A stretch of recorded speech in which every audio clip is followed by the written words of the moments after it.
the best opportunity for Bitcoin Treasury companies is that in every single market, whether you're in the UK or America or France or wherever, there is the opportunity for a company that follows a strategy that's either the same as ours or very similar to ours to become the biggest company in that market. I think that sector will be the most valuable companies in the world. But if you take us in the UK, I want to become one of the biggest companies and then the biggest company in time. And I think that's achievable, with the right work over a period of time. And it's certainly our goal, believe that Bitcoin Treasury companies will be the most valuable type of company in the world by far. And that's the opportunity. And that's the opportunity for investors, a bit like, I don't know, I saw a clip online the other day of some chap who was in his 90s. And he had bought Berkshire Hathaway at maybe the early 70s. I think he had put $1 million into it, something, and it's worth like $500 million now. This is the opportunity for us all, over a long time period, to be part of a sector that will probably, if we're all lucky enough to be alive in 30 or 40 years, and we're talking to our kids or grandkids, and we're saying, remember then when this thing wasn't known by most people, and that applies to Bitcoin as well as Bitcoin Treasury companies. And so I think it's tremendously exciting at the moment, but like everything, a bit of patience is required. Hello, this is the Bitcoin Libertarian. Our guest today is Andrew Webley. Andrew is the CEO and founder of the SmartWeb Company, a London-listed tech firm that is pioneering the use of Bitcoin as a core treasury asset in the UK.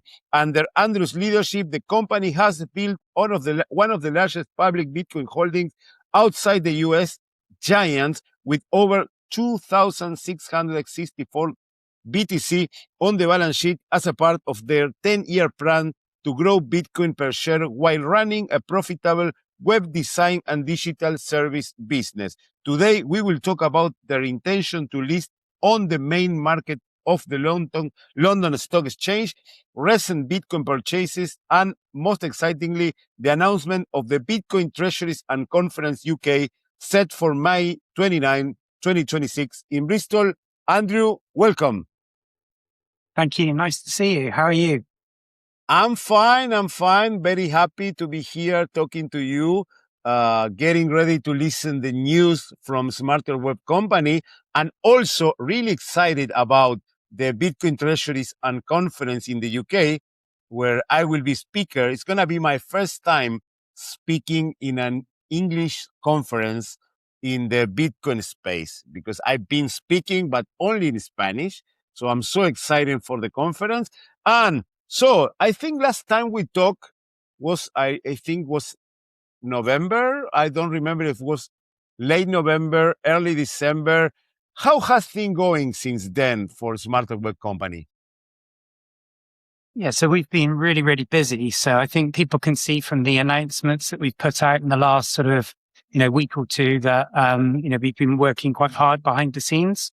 The last, 4 or 5 months, obviously the share price has been under pressure. In December, we traded at a 0.7 MNAV, approximately. But when all of this has been going on, we've been working away, trying to make the company, ready for, what we believe will be its next move forward.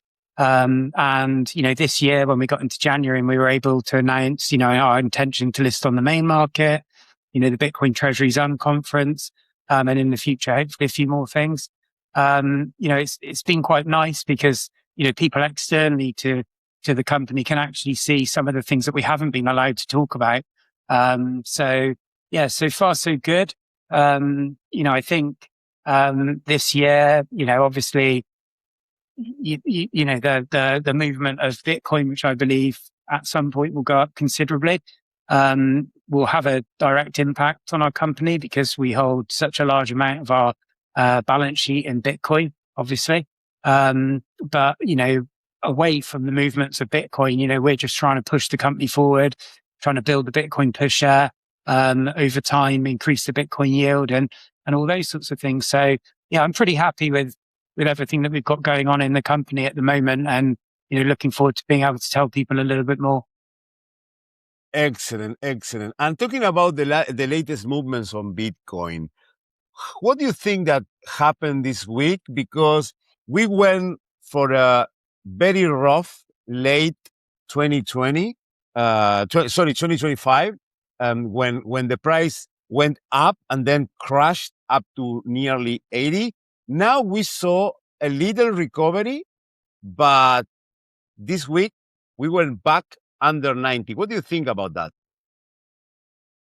Yeah. So there's lots of different theories of, why Bitcoin's not going up at the end of the day.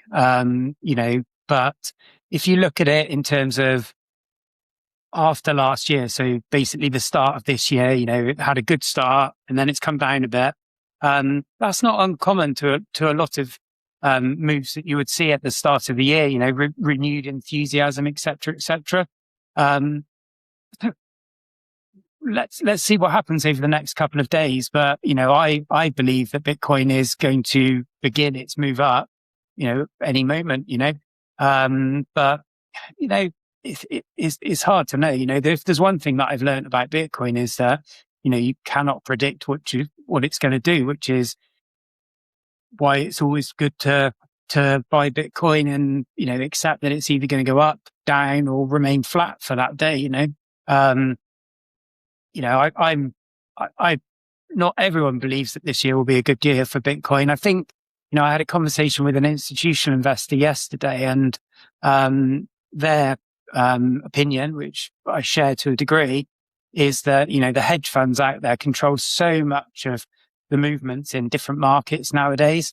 So if you look at like gold and silver, for example, which have obviously had a great year last year and, got off to a reasonable start this year. There's a lot of interest there. So, until Bitcoin starts to make a move that is above, us all thinking, right, this could be it.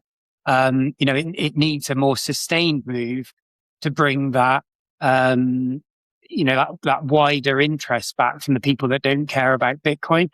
The one thing that we've got with Bitcoin though, if we just all zoom out a little bit is, the fixed supply. So whilst, everyone would probably love it to see it rocketing up, this morning, this afternoon, whatever, we all know that it will go up at some point significantly.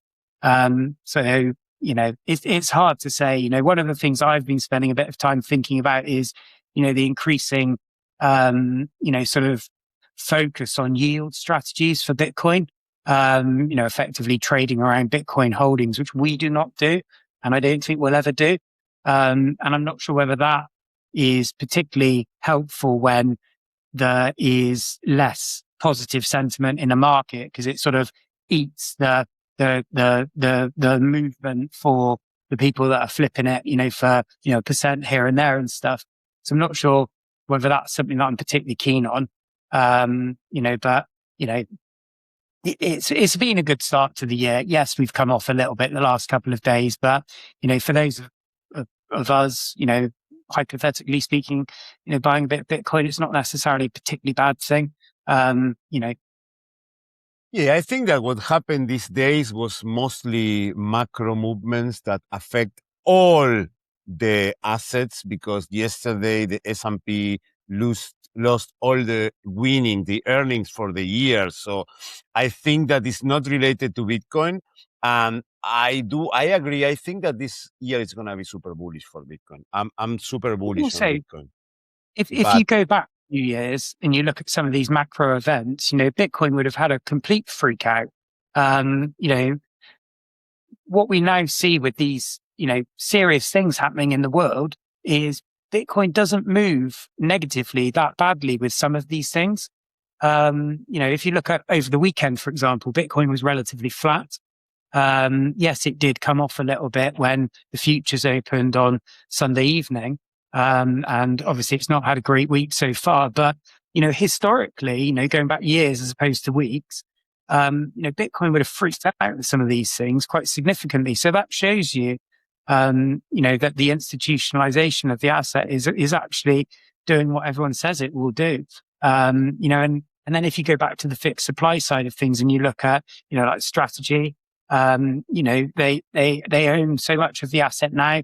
The other Bitcoin Treasury companies like ourselves are trying to do our best.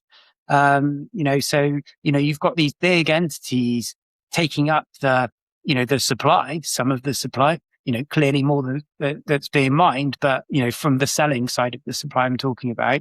And at some point, the buyers win, it's just that for the last, what is it?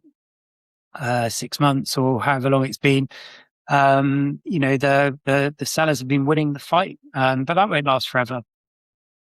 Yes. And what do you think when Saylor started announcing in the past weeks he's buying Bitcoin as if it were not tomorrow? He's buying billions on Bitcoin. What is your take about what Saylor is doing? Well, I think it's fantastic. The more that he can buy, the better. He's done a fantastic thing for Bitcoin. Over the years, a lot of people have disagreed with the public company model. Clearly, I don't, because I run a public company with a similar strategy. When I get into a discussion with somebody who starts debating, the rights of a public company to do what we do, then, I use two arguments. And one is that Bitcoin is for everyone. And that includes all of these companies that are building their balance sheet on it. And then the second thing is, most of the people that don't like the public companies that are buying Bitcoin, they do like the price contribution that we make to Bitcoin. And the reality is, at the end of the day, that if we're going to build the world on digital capital, we need companies like ourselves that can buy Bitcoin and then do various different things with their balance sheet, because it's been built on the best asset in the world. Yes, I want to make a thing. I want to say a thing. There are people on YouTube. It's not because of a technical issue. It's not going live on YouTube. You can go on X and you can add questions on X, because I can see, for example, Chief OG, the SmartWeb Company, Andy Smith, he said yo. So probably if you want to ask questions to Andrew, you can drop them on X. And then we are going to upload the video on YouTube so everyone can watch it. Let's talk a little bit about the intention of listing in the London Stock Exchange. How is the plan, and how advanced is, of course, all the things you can talk? Yeah, when you decide to list a business on the main market of the London Stock Exchange, it's quite a big deal. If we go back, to when we decided to IPO our business originally, which happened in April 2025, that was quite a big process to get that done. Not in cost, but, in effort, you're probably looking at 10 times as much work.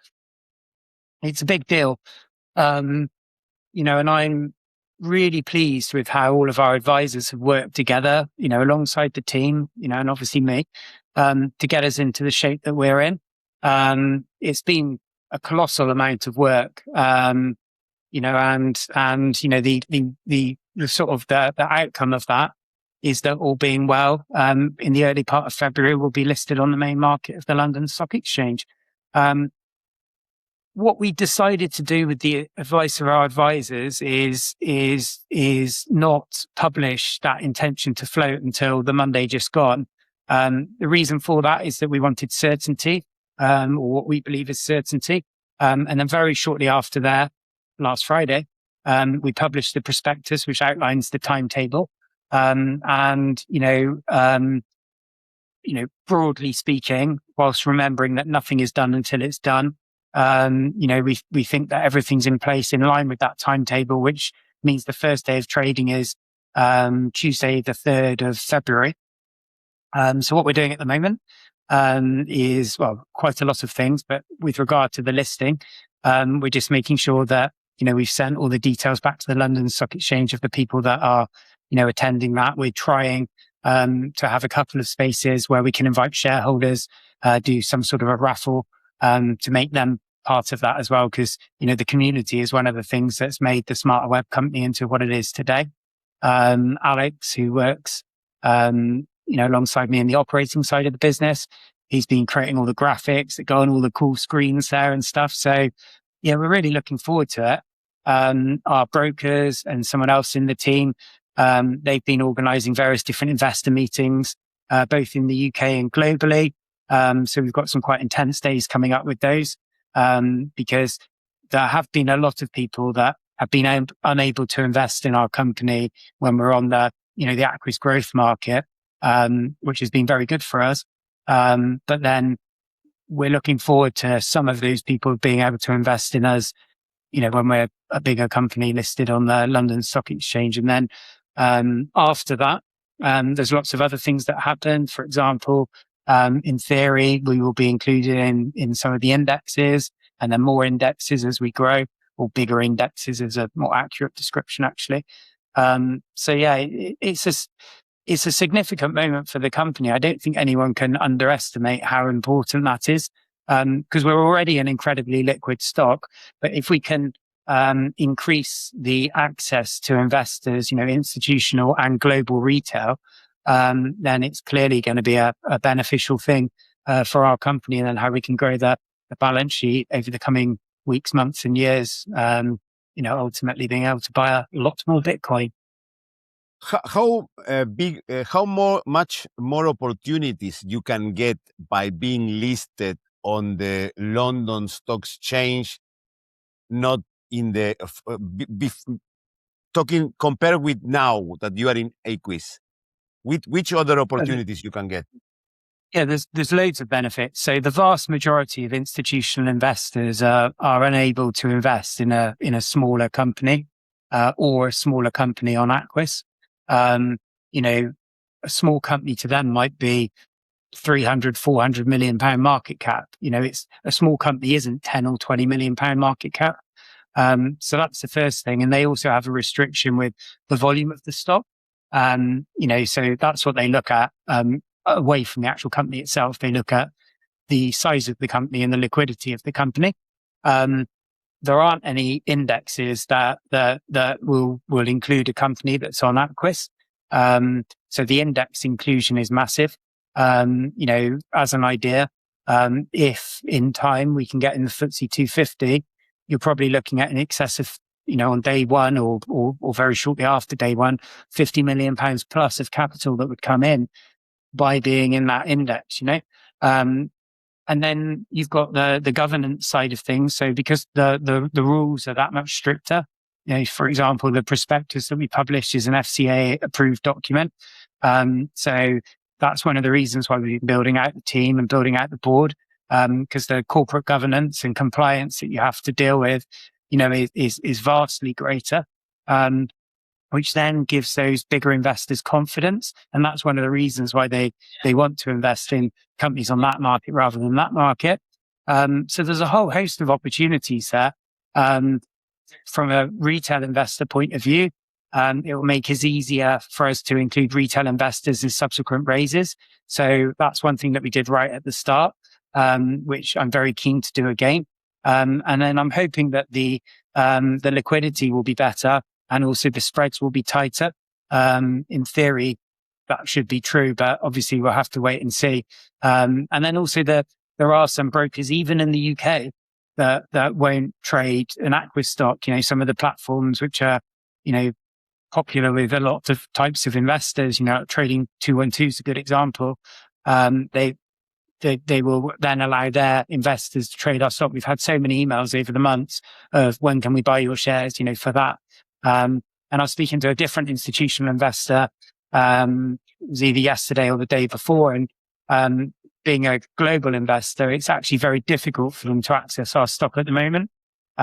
So yeah, it's all of the things that you would want, accessibility, liquidity, and all of that stuff. So I'm hoping that, it will be something that we look back on, and, obviously we've done our best so far, but I'm hoping that this will be part of what lets us go to the next level. Yes, I can say that you told me that you don't like football, but it's now like the SmartWeb Company is leaving the championship to start playing in the Premier League. Yeah, and let's see how long it takes us to go to the top of the Premier League. I think with the way that we've got our company strategy clearly identified for everyone, I think that we've got a very good chance of rapidly growing through the ranks. And you see what you get is if you manage to get into an index, there's a lot of fund managers that use that index for their performance. So, if you are a company that outperforms the index, it's not just the passive money that will be interested, it's also the active money, because they're almost forced to consider you more than they would do otherwise. And all of that's good for, it's good for the UK. It's good for companies that are trying to grow. It's great for Bitcoin. So there's loads of different angles here. We'll just have to, keep taking it one day at a time, trying to move the company forward and see if the theory plays out. Yes, at the end of the day, I think that all that you mentioned, that if you are in the London Stock Exchange, you have access to indexes and you have access to more money. So that's important. And this money will be turned into Bitcoin. I think that I hear an echo in your side. Now it's okay. Yeah, that's the thing. And at the end of the day, you get more money, and this money can turn into Bitcoin. And when Bitcoin start going up, the flywheel start working. Yeah, very much so. So, the good thing about the model that we've got is that, it all fuels off each other, which, for balance actually, works, in the less good times against you as well. But if you've got a good market with sentiment, all of the different things that we've got, whether it's our placings, our ATM staff facility, the operating business, whatever we're doing to generate capital or cash, they all work well together. And one of the things that a lot of people don't fully appreciate with the ATM staff facility that we've got is that it scales perfectly as well.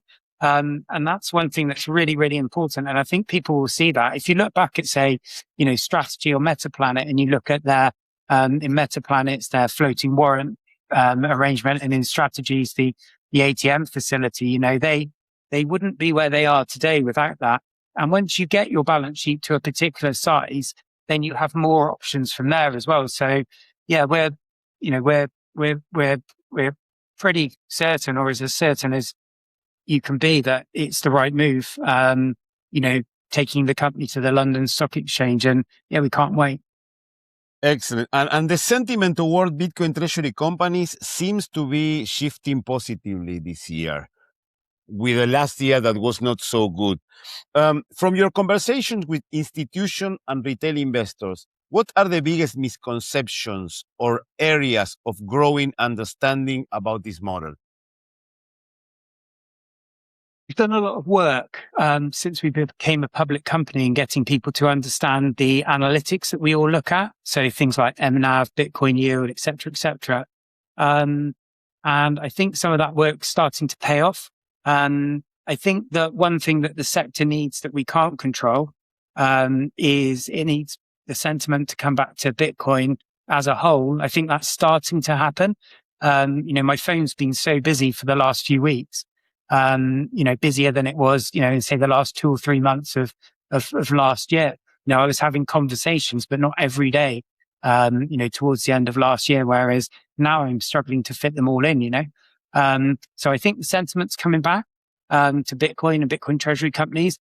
Whether that means that the interest then converts into effectively people wanting to put capital in, time will tell, of course, on that one.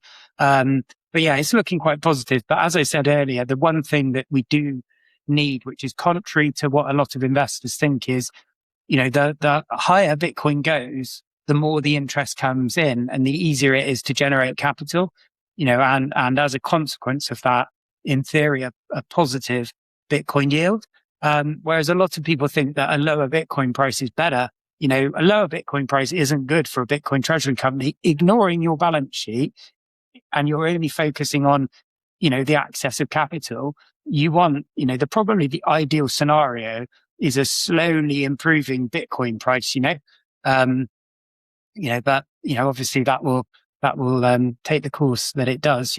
If you look back at us, for example, last year, taking the whole year, rather than, a month here or there, you can see that in a year where, you could say that Bitcoin was flat for the first period of it in our case as a public company, or slightly up and then down.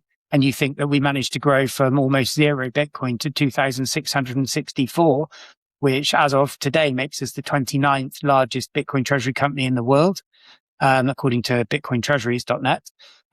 You can see if we can do that in a flat market, or a market that's not significantly swinging in either direction, then, if we do get the market that I believe we'll get this year, who knows what we can achieve.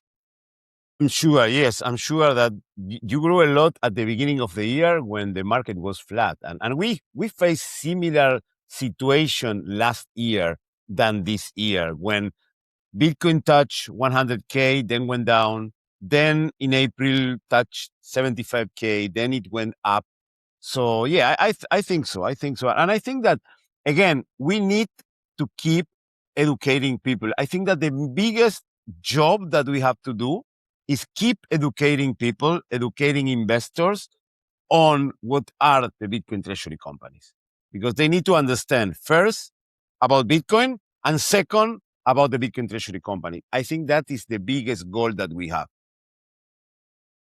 Yeah, I completely agree. And that's why we wanted to do this conference that we announced this week, So, since we became a public company, I've been to lots of different conferences, and I'm really looking forward to going to Vegas, in February, to go to Strategy World. I noticed this morning they put our logo on their website for that. So, there's lots of great conferences out there. But there's one conference for me that stood out above all others, and that was the Bitcoin Treasuries Conference in New York in September, just gone. It was great for the people that were lucky enough to be there, like me. I sat through almost every bit of content there, and it was really well produced online as well, so that everyone that couldn't go there could share in the content as well. So we announced on Monday, I think it was, that we are doing the Bitcoin Treasuries Conference UK with Ed and Tim, who organised that event. And you very kindly said that you would come and speak there. And what we're trying to do with the day is we're trying to do a conference that we would want to sit through. So I've written the schedule of who's talking about what, etc. And clearly, by the name and what I'm interested in, it will be exclusively focused on the Bitcoin treasury landscape, a little bit global, very much UK. So I'm hoping that it'll be a really good event. People can buy tickets if they want through our website. There's a discount code, offer 10 it is. Check the timeline and you'll see that. And we've got some great speakers. We've got I don't know, over 25 speakers, I think there are. At the moment, we've got a wait list of people that want to speak as well. We'll hopefully announce a couple of interesting names over the coming months as well to keep it interesting on the build-up. And we've got some really good sponsors. Without the sponsors, the event wouldn't be possible, because, you need to use the sponsorship and the ticket sales to fund the event, because we want to put on a good event. So I'm really proud to bring that to the UK. And people seem relatively excited about it at the moment. I'll make sure, or I'll certainly do my best to make sure that the day's content is great. Be a good chance for people to meet, whether you want to speak to investors, other Bitcoin treasury companies, all the partners that surround it, the auditors, the lawyers, the advisors, all that sort of stuff. So yeah, I'm hoping that it'll be a really good day. And if it's successful and it's well supported, then we'll probably do that in future years and build it out as we go, Yes, I think that you have a good set of speakers and me. But before we jump into the unconference, let me put you a question that a guy from the audience is asking. Scottish Mick, would Andrew consider putting some of cash on balance sheet into STRC to grow it? I don't know if you are allowed to do that, but just to ask. Yeah, so I'll have a go at answering it. So as part of being a Bitcoin Treasury company, we have a formal Treasury policy, which is a private document, which is seen by the advisors and obviously the board. And, over time that evolves. In that document, it says that we can hold effectively cash and we can hold Bitcoin, not Bitcoin derivatives, Bitcoin that's held in our own segregated custodian accounts with the major custodians, Coinbase, Kraken, Fidelity. Now, in the future, we could potentially change that document if we wanted. I don't think we'll change it in the short term. I think there's a good argument as an operating business with a Bitcoin treasury strategy to have perhaps a larger cash balance than we hold, not too much, because clearly it goes down in value. You can just see the inflation figures that came out of the UK again today. Inflation gone up more than they expected, and it's still relatively high. So at the moment, the policy remains unchanged, which is, we hold some cash, and we've got the flexibility to tweak that level of cash dependent on what we think the right amount is. And then Bitcoin. Now, I've started exploring things like that to think about how that could work in the future. But, the point of holding cash is obviously to pay the overheads of the business for a period of time if new capital is harder to achieve, and to protect yourself against, a drawdown, which does happen periodically. And not just a drawdown, but a lack of sentiment, which means that not as much capital flows in as well. Now, in that scenario, I suspect when you needed to generate the cash out of what you were holding it, i.e. stretch in the case of that question, then I think the value of that instrument would probably be trading lower than perhaps where you bought it. So you would take the capital loss. So yes, you can get regular income, off holding that, which is better, way better than cash. But it doesn't give you the other thing that cash gives you in the context of why a Bitcoin treasury company would hold cash, which is cash to, protect the business over that period of time. So I'm not 100% against it, but I'm not 100% in favor of it. That's my opinion. I love the product. And I can see that in the future, a product like that potentially has got an interesting sort of role to play when our balance sheet is bigger. But yeah, in terms of us holding that product, I'm not sure whether it makes that much sense. Another way of looking at it is that when you raise capital from institutional investors, obviously one of the questions is, what are you going to do with the capital? And, if you said that you're just going to buy Stretch, they may probably say that, they can buy Stretch themselves, Yeah, I think I was thinking about that. I think that yes, that you probably you are not allowed to do whatever you want with the cash.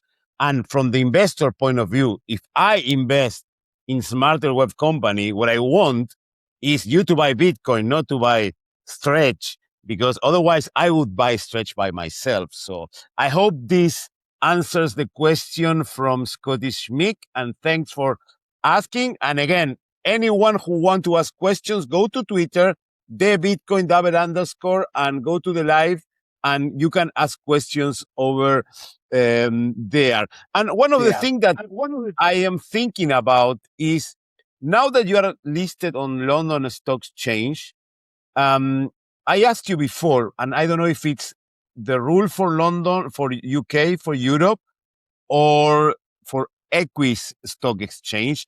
Are you allowed to create now instruments like Stretch and all the instruments that Strategy is creating? And if you are allowed on the London Stock Exchange, are you interested in creating such instruments to catch capital from people who probably they don't want to risk on a stock, they just want a fixed return?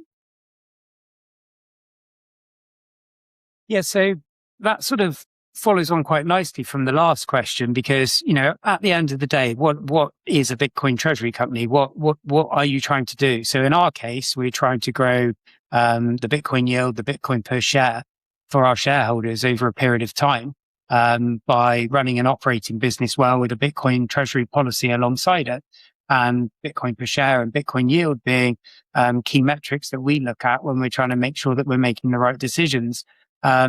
Now, clearly, a Bitcoin Treasury company will be in lots of different stages in its life, and there's lots of different ways of doing it. So that's what we do. But then there's other approaches as well, and that's good. We want more companies buying Bitcoin with different approaches. Now, there is nothing stopping us, other than, in my opinion, size, exploring things like that in the future. But I think, like I've always said, we've got to make the right moves at the right time.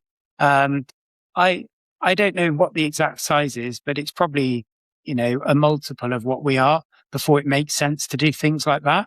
I think we've got the advantage of seeing what the likes of Sailor and Metaplanet and Strive have been doing with those type of instruments to see, how they can tweak them. I think I might have come up with something the other day of a way of doing something that's not a million miles different, but it would probably work a lot better. But I think our job of running a Bitcoin Treasury company is to execute our strategy both in the short term and with a view on the medium and the long term. And I think that there's a hell of a lot that we can do in the very, very short term when we're getting big enough to perhaps do some of those sorts of things.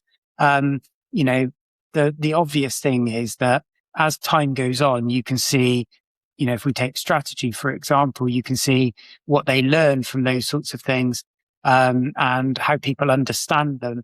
And then, if I go back to when Sailor and I spent some time together last year, and he said, look, just look at what I do and just copy all the bits that work, it's no more complicated than that. And, that's the way to do things, just look at what things work in the world and then apply them, to yourself, or even if they're things from different markets, apply them to yourself, and do more of those good things that work, So yeah, we're certainly not ruling it out, but, it's not going to happen in the next week or two because, we're not big enough at the moment, in my opinion. We've explored other things as well. We've looked at all different things, and we've got things in place for share buybacks as a good example. We continuously debate all these different things. But my favorite, way of generating capital for the business is equity through placings and subscriptions, and equity through the ATM style instrument, providing, you have the sentiment which creates the MNAV. I think it's by far the best way of raising capital in a Bitcoin Treasury company. I'm not a massive fan of debt, but I do like the preferred shares. I think that they're a good product, but when you get to the right size. No, yes. What I think of the preferred shares is what Sailor is doing is genius, because he is approaching each type of investor. So, which he's creating some, let's say, if you have a restaurant, he's creating a product for vegans, a product for people who love meat, for vegetarian, so everyone can put money there, and this money is turned into Bitcoin. That's something that we are trying to explain in our live stream in Spanish, because in the Spanish world, they don't understand about treasury companies. So that's why we are trying to teach them, because the best way to get the hyper Bitcoinization is through these institutions to capture a lot of capital and turn into Bitcoin. And coming back to the event, what can attendees expect from the event, and why someone should attend to this event? Well, first and foremost, I'm hoping that it's a day of really good quality content, because I've been building the agenda out around the content. So if you're interested in Bitcoin treasuries, i.e. a subset of the Bitcoin space, then, I think that the content will be really interesting. And that's the whole day, not just, like one or two speeches, that you want to watch. So you've got the content. And then the next thing behind that is the ability to interact with all of these different people, whether that's the sponsors and the speakers or the other attendees. And I think, some of the best moments that I've had at the conferences that I've been to have been speaking to the different people there. And, whether it's somebody that you've then gone on to work with, or, it's just people that have shared the same views as you, or even over like a sandwich or something, and, just having a laugh with somebody that thinks in the same sort of way that you do. I think that's good. And then, of course, because it's in the UK, for a lot of people that might be interested in the event, it's easier to get to. Some of the international events are fantastic, but, obviously if you've got to travel outside of the country where you're at, it can get a bit more expensive. So yeah, I would say it's about the content, and then the networking, or whatever you want to call it, opportunity. Just briefly though, going back to the Sailor, preferred, and the genius of it, I completely agree.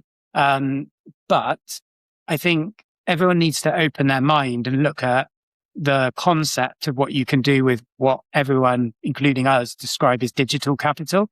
So, to use the example of the preferred, someone who doesn't want to hold Bitcoin because A, they don't care, and B, they can't stomach the volatility of it, they can hold something that pays them out a much better dividend, interest rate, coupon, whatever you want to call it. So that's great.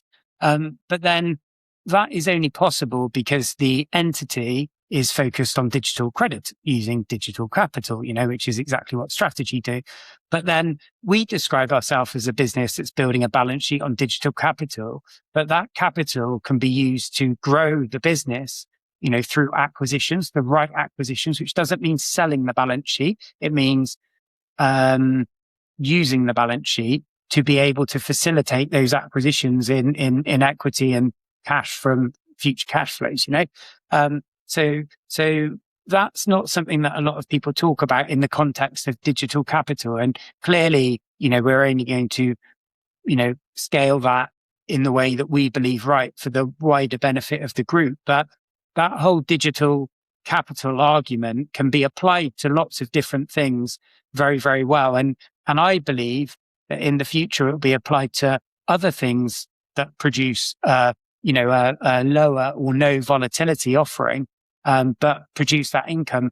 And only if we can have the full suite of all of these different things in the fullness of time, will Bitcoin get to where it needs to be? Because there are a lot of people that, busy people, they're working, doing whatever they're doing, or they might be retired, and they're not going to get into Bitcoin, but they can get into the benefits of Bitcoin, what Bitcoin can give them from a financial point of view. So some people won't like me saying that, but I think it's being realistic to say that not everyone's going to hold Bitcoin, but everyone can benefit in different ways if the right companies build the right products, based on digital capital.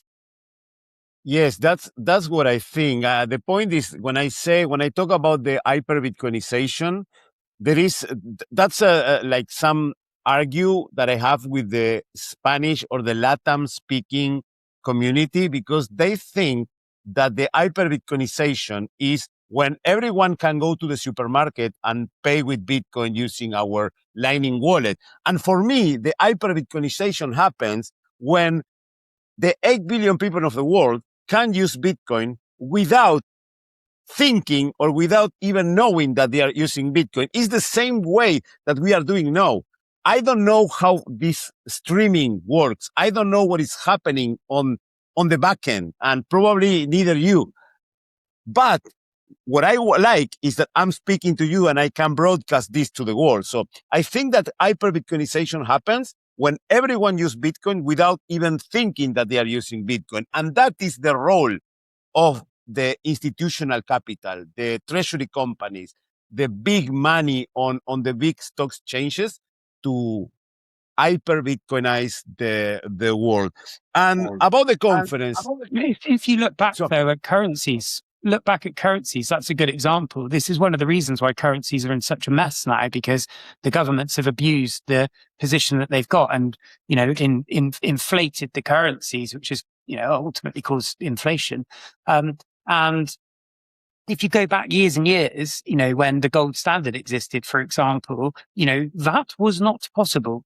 So if you're building a new monetary network, on digital capital, and it's backed by something, then everyone should like that, because that is the problem. And even if you go back to why Bitcoin even exists, arguably because of the financial crash, but also the problems with fiat currencies, you can see that it is the answer. It's just it just needs to be accessible to people, and that's one of the things that companies like us are trying to do, and why I feel quite strongly that we're doing a very, very good thing, because we're effectively incorporating it in a way that perhaps it wouldn't be incorporated without our help.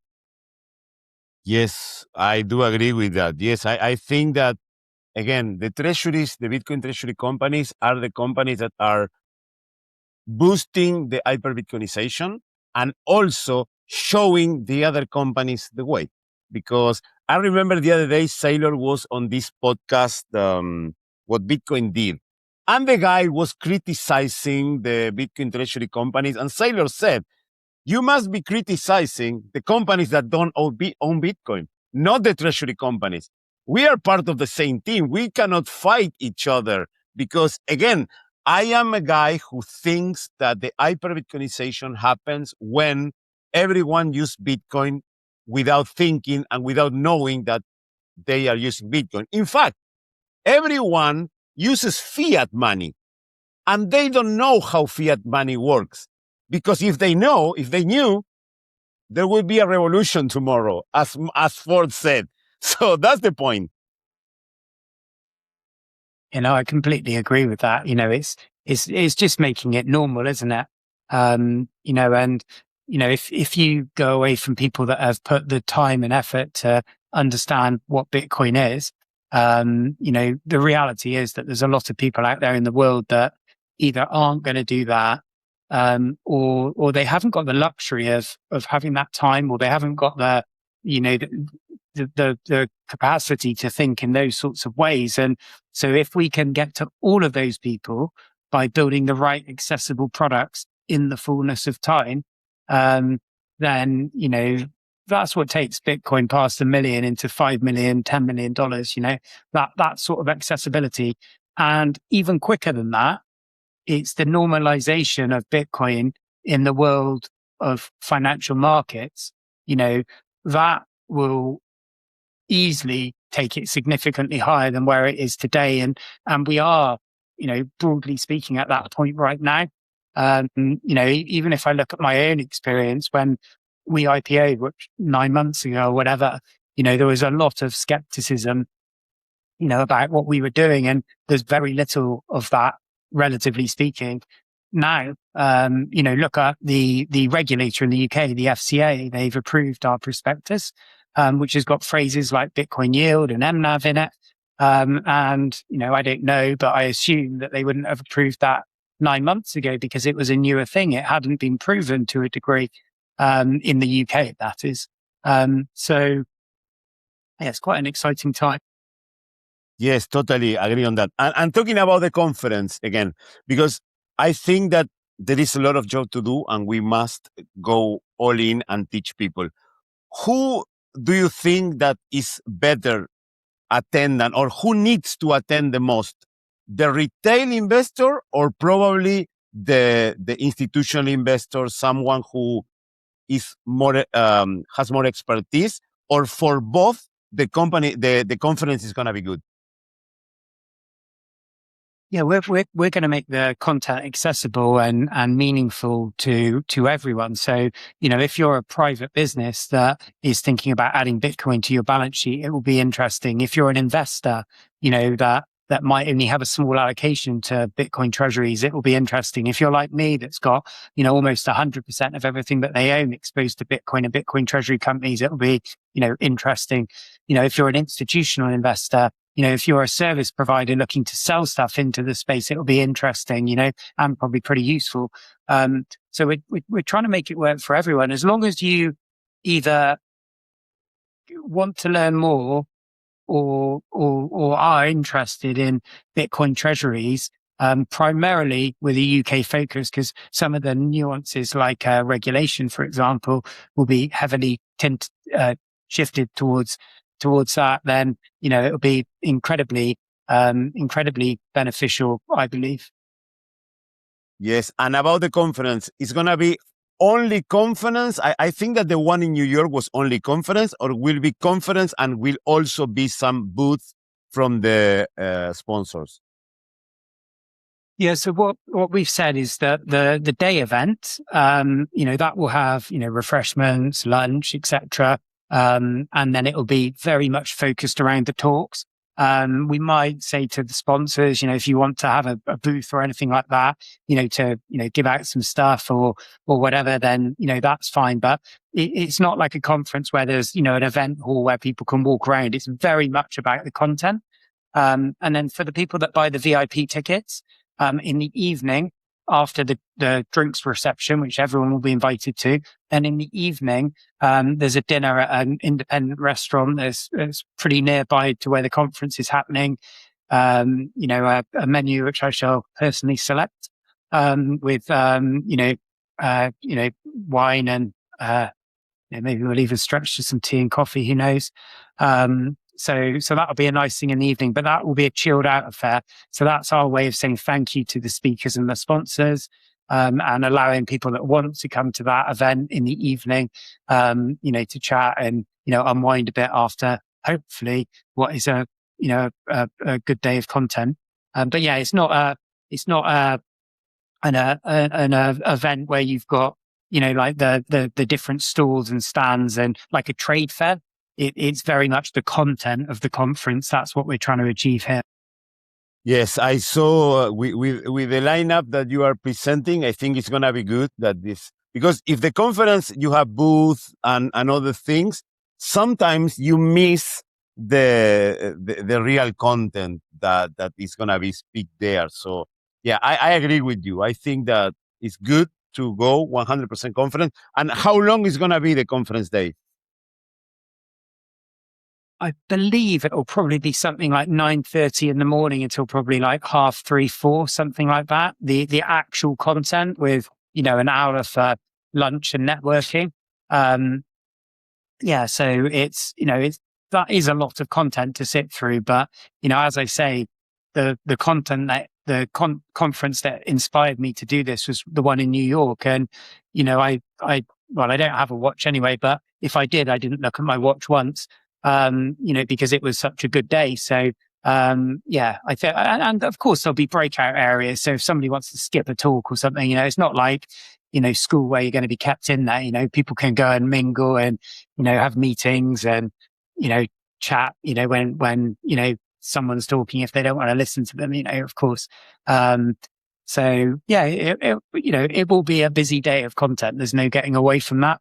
And, we'll live stream it. People can watch it at their leisure afterwards as well, or instead if they're not able to come. But yeah, if you go onto our website, smarterwebcompany.co.uk, and under Bitcoin Treasury, you can see a link to the page where you can see all the speakers. There's some FAQs there. You can buy tickets. And, if you're in the UK and interested in it, then, come along. Yes, I'm sure. Yes. I think it's gonna be a good day. I'm so happy. I'm so excited to that event. I'm thinking, first of all, I told you I want to tell me what to speak, but I'm probably thinking what to talk about. But probably I will talk to you in private about that. Don't tell the audience. So if they want, they can go there or they can see the video, the conference on streaming. But again, I think these conferences are really, really good for spreading the word, for educating people, because we need a lot of education and we need more content on treasury companies, on Bitcoin, and to be honest, to the real Bitcoin in the real world, because what I see sometimes on the content, they focus a lot of things related to technicalities or the seed phrase or set up a wallet, set up this, set up that discussions that are really good. But we must give the orange pill to newbies. And probably newbies, they don't care about security on day one. So we need to teach them on how Bitcoin helps their lives, how Bitcoin helps to keep their wealth, keep their money. So that's the best thing. And looking ahead, you are convinced. Also, though, if you like, I completely agree with all of that. But if you look at Bitcoin Treasury companies specifically, our company, the SmartWeb Company, was the best performing share in the UK last year by far. Yeah. So, the performance that a Bitcoin Treasury company, a well-run Bitcoin Treasury company can offer is pretty good for people's, investments, without giving financial advice. And then if you combine that with the fact that we're so early to this model, so few people know about Bitcoin Treasury companies. There was an article last weekend in the Times, which is a big paper in the UK, probably the biggest paper maybe. And they had the top 10 stocks that were bought by retail investors over a time period. And it was people like Marks and Spencer's, BP, all these sorts of people. They're massive FTSE 100 companies. That was 9 of them. And then the 10th one was us, the SmartWeb Company, So, the market is waking up to the potential and the performance that Bitcoin Treasury companies can offer, both on the retail and the institutional side. And it's our job, all of us collectively, and you obviously do a fantastic job of this, is to get the word out there and to tell people that these things exist. It's mind blowing when you think about how much of a niche thing it really is today. And then you think about how that can scale. And then you think about the impact of that. Look at Saylor buying billions of dollars worth of Bitcoin some weeks. Imagine if everyone out there, knew about that model. It blows my mind really to think about it. Because then you think about the knock on what that would do to, a fixed supply asset in terms of the price. It's pretty awesome stuff. Yes, let me ask. There is a question here of John Storr. Throwback to Andrew's interview in Vegas when he chuckled at getting FTSE inclusion and every pension fund in the UK having BTC exposure, whether they know. Probably it's like, it's not a question. It's talking about what I was saying. But they asked, will it have gone? They are asking for the food. But anyways, so looking ahead, you're convinced Bitcoin Treasury companies could become some of the most valuable business in the world. What do you see as the biggest opportunities and potential hurdles for this model in the upcoming years? So I think the best opportunity for Bitcoin Treasury companies is that in every single market, whether you're in the UK or, America or France or, wherever, there is the opportunity for a company that follows a strategy that's either the same as ours or very similar to ours, to become the biggest company in that market. And so I think as a sector, when you add them together, I think that sector will be the most valuable companies in the world. But if you take us in the UK, I want to become one of the biggest companies and then the biggest company in time. And I think that's achievable. With the right work over a period of time. And it's certainly our goal. When we IPO'd, I did an article in the Daily Mail, I think it was. And I said that one day I want to be a FTSE 100 company, and I meant it, and I still mean it now. Clearly it's not going to happen overnight. There's a lot of work that needs to take place. But I believe that Bitcoin Treasury companies will be the most valuable type of company in the world by far. And that's the opportunity. And that's the opportunity for investors. A bit like, I don't know, I saw a clip online the other day of some chap who was in his 90s, and he had bought Berkshire Hathaway at maybe the early 70s. I think he had put $1 million into it or something, and it's worth like $500 million now. This is the opportunity for us all, over a long time period, to be part of a sector that will probably, if we're all lucky enough to be alive in 30 or 40 years, and we're talking to our kids or grandkids, and we're saying, remember then when this thing wasn't known by most people, and that applies to Bitcoin as well as Bitcoin Treasury companies. And so I think it's tremendously exciting at the moment, but like everything, a bit of patience is required. Yes, I do agree with you with the excitement. That's why we do this. I think that what moves me to create all this content is a little bit selfish incentive, because I know that in the future, probably in 100 years, someone who is going to be studying Bitcoin and Bitcoin treasury companies will come up to my podcast, wherever it is, on YouTube or whatever platform, probably on Nostr, and will quote, studying smarter web company case, quote on the podcast of the Bitcoin Libertarian. This is because you said, if we are lucky to be alive, we have a short life, but what we do make us immortal. So I think that we are living in an exciting times, because we are creating the new economic system. So, and for me, this is terribly exciting, and it's my fuel to stream every day. So, Andrew, to close the conversation, for someone who is hesitant on attending, why he or she or they must attend to the Bitcoin Treasury and Conference in Bristol? Yeah, that's a tough question. What I'd probably say to that is, just ask yourself a question. Do you know everything there is to ever know about Bitcoin treasury companies?